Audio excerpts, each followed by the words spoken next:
ये है Kia Picanto automatic और ये एक अच्छी छोटी हैचबैक है जो कि रिलायबल भी है और आपको पॉइंट ए से पॉइंट बी सही सलामत पहुंचा देती है।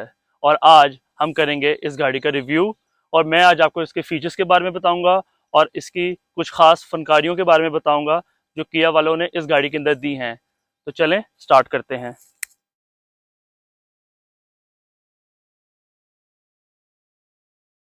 चलें स्टार्ट करने से पहले थोड़ा बैकग्राउंड ले लेते हैं।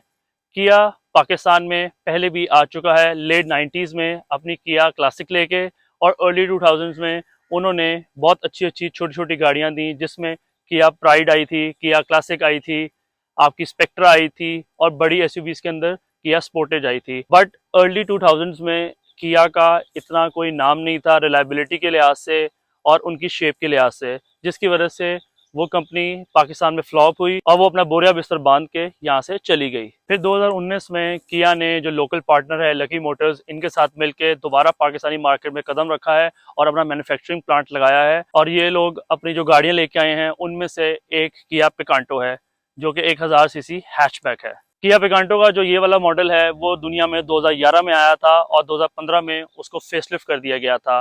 तो जो आप अभी मॉडल देख रहे हैं पाकिस्तान में 2019 में लॉन्च किया गया था और ये वही 2015 वाला दुनिया में जो फेसलिफ्ट आया था ये वही मॉडल है जो पाकिस्तान में दिया गया है और 2023 में अभी भी यही मॉडल आ रहा है।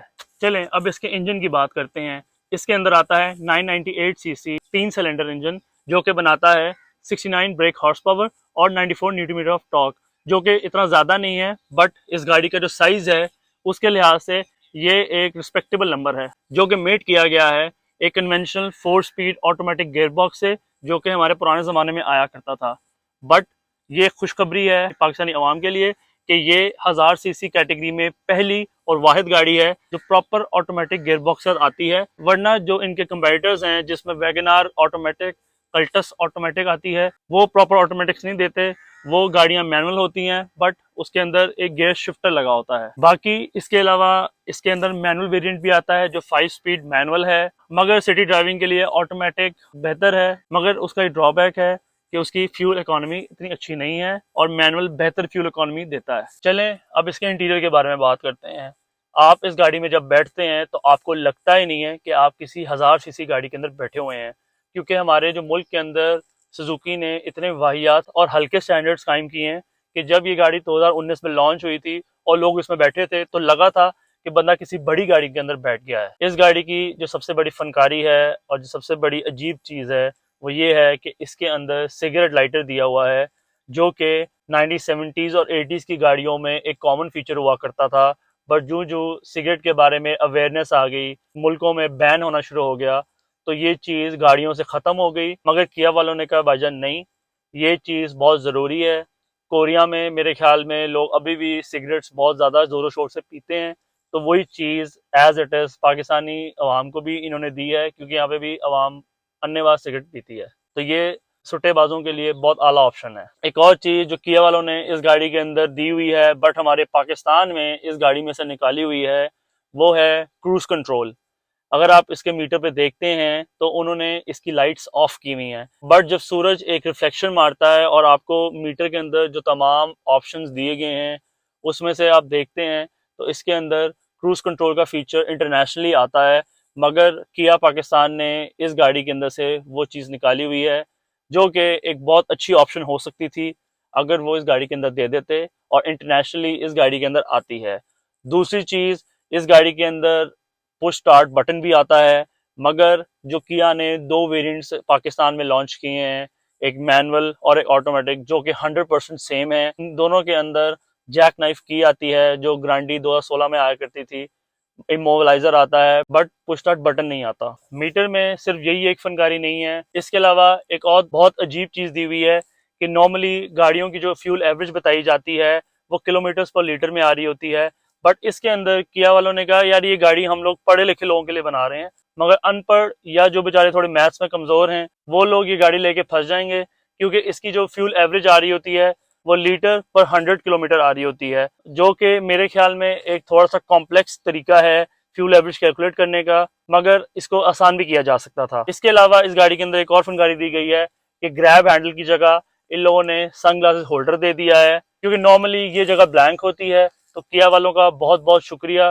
कि उन्होंने आवाम का ये सोचा कि यार उनको कहीं ऐनक रखने की जगह दे दी जाए। बाकी इस गाड़ी के अंदर जो स्क्रीन लगी हुई है मैं उसका रिव्यू नहीं कर सकता, क्योंकि ये आफ्टर मार्केट है।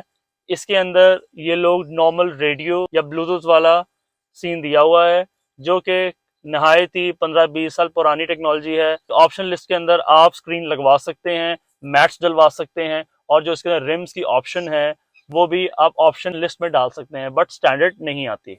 इस गाड़ी का स्टीयरिंग मुझे पर्सनली बहुत ज़्यादा प्यारा लगता है।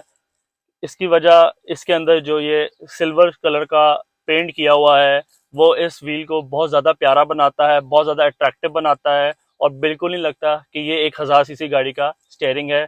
बाकी इसके अंदर जो इन्होंने मजाक किया हुआ है वो ये है कि जो ट्रिप कंट्रोल और रीसेट का बटन है वो एज अ स्टीयरिंग कंट्रोल दिया हुआ है, मगर जो स्टीयरिंग कंट्रोल प्रॉपर होते हैं जिससे गाड़ी के फंक्शंस कंट्रोल हो जाते हैं, जैसे कि एसी, क्लाइमेट कंट्रोल और आपके वॉल्यूम बटन, ट्रैक, नेक्स्ट और ये चीज़ें जो कंट्रोल होती हैं वो आपको उसी के अंदर दी हुई हैं। जो इंफोटेनमेंट सिस्टम इसका आता है यहाँ पे नहीं दी गई। एक और चीज़ जिसमें मैं किया वालों को बहुत ज़्यादा दाद दूंगा वो ये है कि इन्होंने इस गाड़ी के अंदर सीट एडजस्टर दिया हुआ है, जिससे सीट की आप हाइट ऊपर और सीट की हाइट नीचे कर सकते हैं, जो कि हमने सिर्फ आज तक पाकिस्तान में जापानी गाड़ियों में देखा था।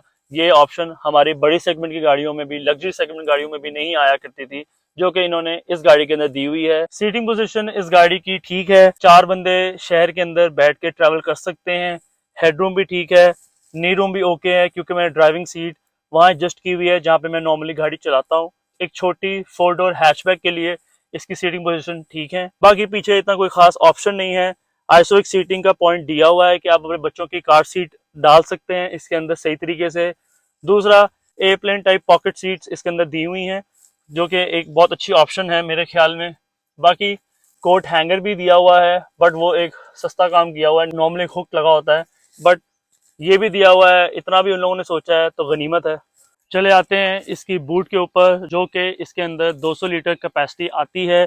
एक नॉर्मल साइज का हैंड बैग, हैंड केस आ सकता है, मगर अगर आप कहें कि इसके अंदर बड़ा टैची घुसाएंगे तो भाईजान वो मुश्किल है। बाकी जो इसकी सीट्स हैं वो 60-40 स्प्लिट पे नीचे गिर जाती हैं, जिससे इसकी कैपेसिटी बहुत ज़्यादा हो जाती है और आप इसके अंदर ज़्यादा सामान कैरी कर सकते हैं। बाकी इसके अंदर स्पेयर टायर की ऑप्शन मौजूद है, जो कि एक लाइट वेट स्टेपनी आती है जैसे जापानी गाड़ियों के अंदर आती है। बाकी इसके अंदर जो सबसे बड़ी फनकारी किया वालों ने ये दी है कि 1000 सीसी कैटेगरी के अंदर वाइपर लॉन्च कर दिया है, जो कि हमारे पाकिस्तानी अवाम के लिए बहुत बड़ा इकदाम किया है। पाक सुजुकी की गाड़ियों में इंटरनेशनली वाइपर्स आते थे रेयर, मगर पाकिस्तान में उन्होंने अपने टॉप ऑफ द लाइन जो कल्टस है, जो इस गाड़ी से महंगी है, उसके अंदर भी देने की जहमत नहीं की हुई। आप on end of England model जो सिलेरियो घूमती है उसके अंदर रेयर वाइपर की ऑप्शन आती है, मगर नॉर्मल कल्टस में नहीं आती, जो कि जब इस गाड़ी के अंदर आई तो पाकिस्तानी अवाम इस वाइपर को देख के ही खुशी से पागल हो गई। चलें अब इसके फ्रंट के बारे में बात करते हैं। मैंने जब इस गाड़ी को पहली दफ़ा सामने से देखा था तो मैं बचपन में एक कार्टून देखा करता था पोकेमॉन के नाम से। उसके अंदर बहुत ही मशहूर करेक्टर था पिकाचू, और मुझे इस गाड़ी ने पिकाचू की प्रॉपर याद दिलाई। इसकी जो आंखें हैं और जो उसका फ्रंट है बिल्कुल वो पिकाचू जैसा लगता है, और जो उसके चीक्स पे डिम्पल आते हैं वो इसकी फॉग लाइट्स ने पूरे किए हैं, जो कि सरप्राइज इसके अंदर फॉग लाइट्स नहीं है, इसके अंदर डे टाइम रनिंग बल्ब्स आते हैं। पाकिस्तानी अवाम को इन्होंने डे टाइम रनिंग बल्ब्स का बहुत बड़ा तोहफा दिया हुआ है इस गाड़ी के अंदर। बाकी इस गाड़ी का जो फ्रंट है वो काफ़ी मुझे अच्छा लगा है, ऑब्वियसली पिकाचू की वजह से। इस गाड़ी के अंदर भी इन्होंने किया कि जो सिग्नेचर नोज ग्रिल आती है वो भी गाड़ी के अंदर इंटीग्रेट की हुई है, जो कि निस्बतन अच्छी लगती है, मगर इस गाड़ी का जो बैक है वो ज़्यादा प्यारा है। जैसे मैंने कहा था ये गाड़ी का बैक एंड ज़्यादा प्यारा है। जो इन्होंने रिवर्स लाइट बम्पर्स के अंदर इंटीग्रेट की हुई हैं वो लग तो बहुत अच्छी रही हैं, मगर जो हमारे मुल्क में बाइक्स वाले बम्पर का हाल करते हैं तो इनका बचना ज़रा मुश्किल है, क्योंकि पाक सुजुकी वालों ने भी जो लेटेस्ट ऑल्टो रिलीज़ की है उसकी तो सारी की सारी लाइटें बम्पर में हैं, जो कि आप हर दूसरी ऑल्टो देखेंगे तो उसकी लाइटें टूटी होती हैं। बाकी मैं दोबारा पिछले वाइपर की तारीफ़ करूँगा कि किया वालों ने इतनी जहमत की कि 1000 सीसी वाली आवाम को भी बैक वाइपर विद वॉशर दिया है। मेरे ख्याल में इनका इज्तिमाई तौर पे शुक्रिया अदा करना पड़ेगा। बाकी साइड एंगल से भी ये गाड़ी एक नॉर्मल गाड़ी की तरह है, सिर्फ ये एक क्रीज है जो पूरी गाड़ी में चल रही है और आगे जाके फेंडर पे ख़त्म हो जाती है। मगर जो सबसे बड़ी फनकारी इस गाड़ी के अंदर किया वालों ने दी है कि उन्होंने गाड़ी की साइड पे कोई इंडिकेटर ही नहीं दिया हुआ। आप एक डब्बा खरीदते हैं, आप एक मेरान खरीदते हैं, उसके भी फेंडर पे एक इंडिकेटर होता है, मगर इस गाड़ी के अंदर उन्होंने ना तो इधर इंडिकेटर दिया है ना तो इधर इंडिकेटर दिया है। इससे पता चलता है कि हमारी जो पाकिस्तान हुकूमत है उसके अंदर रूल्स और रेगुलेशन नाम की कोई चीज़ नहीं है, क्योंकि साइड से आप बिल्कुल ब्लाइंड है, अगर ये गाड़ी राइट या लेफ्ट मुड़ती है और कोई बाइक है तो उसको बिल्कुल भी पता नहीं चलेगा कि इस गाड़ी ने इशारा भी दिया हुआ है। अगर आप इस गाड़ी के साथ ट्रैवल कर रहे हैं किसी मोटरसाइकिल के ऊपर तो अल्लाह से दुआ करें कि आपको ये गाड़ी हिट ना करे। मैं इनके डीलरशिप पे गया जो कि ठोकर न्याज बेग पे है। वहाँ पे जो भी स्टाफ था, जो भी उनके रिप्रेजेंटेटिव थे, वो सारे प्रोफेशनल थे। उन्होंने मुझे काफ़ी अच्छे तरीके से ट्रीट किया। मैंने उनसे पिकांटो के बारे में पूछा तो उन्होंने कहा गाड़ी हाजिर है, वो अपनी प्राइस से ऑफ पे मिल रही है, क्योंकि हमारे मुल्क के जो हालात हैं उसकी वजह से हर हफ्ते 2 हफ्ते बाद गाड़ियों की प्राइस रिवाइज हो जाती है, क्योंकि डॉलर अप्रिशिएट किया जा रहा है, जिसकी वजह से गाड़ियां जो मौजूद हैं किया के डीलरशिप पे वो पुराने इन्वॉइस की हैं और सेल्स ना होने के बराबर हैं। इसी वजह से जो किया का स्टाफ है, जो किया वाले हैं, वो जो गाड़ियां मौजूद हैं वो ऑफ पे देने को तैयार हैं, पुरानी इन्वॉइस पे देने को तैयार हैं। बाकी इस गाड़ी का जो ड्राइविंग एक्सपीरियंस है वो इतना ख़ास मुझे पसंद नहीं आया। बेसिकली ये लेडीज़ कार है जिनको पॉइंट ए से पॉइंट बी तक सेफली पहुंचा देती है, क्योंकि गाड़ी में काफ़ी सेफ्टी फीचर्स है, एबीएस है और एयर बैग्स हैं। गाड़ी की बिल्ड क्वालिटी बहुत अच्छी है। भाईजान क्यों ना हो, सारा का सारा सामान बाहर से इंपोर्ट होता है और यहाँ पे असेंबल होता है। इसी वजह से मुझे इसकी जो ड्राइविंग एक्सपीरियंस है बिल्कुल पसंद नहीं आया। ख़ास तौर पे जो ऑटोमेटिक वर्जन है, जो ऑटोमेटिक है वो बिल्कुल 4 स्पीड, पुराने 20-30 साल पुराने ज़माने का जो ऑटोमेटिक हुआ करता था, जिसमें आप ज़ोर से गाड़ी को रेस भी दो तो वो अपनी मर्ज़ी से ही एक्सेलरेट करती है। इस वजह से मैं इस कंक्लूजन में पहुंचा हूँ कि अगर आपने गाड़ी सिर्फ ट्रैवलिंग पर्पसेस के लिए लेनी है, अपनी बहन या माँ या बेटी को लेके देनी है, तो ये गाड़ी बहुत अच्छी है। अगर आपने ये गाड़ी खुद लेनी है और ड्राइविंग एक्सपीरियंस के लिए लेनी है तो आप मैनुअल वेरिएंट लें या फिर इस गाड़ी को अवॉइड करें।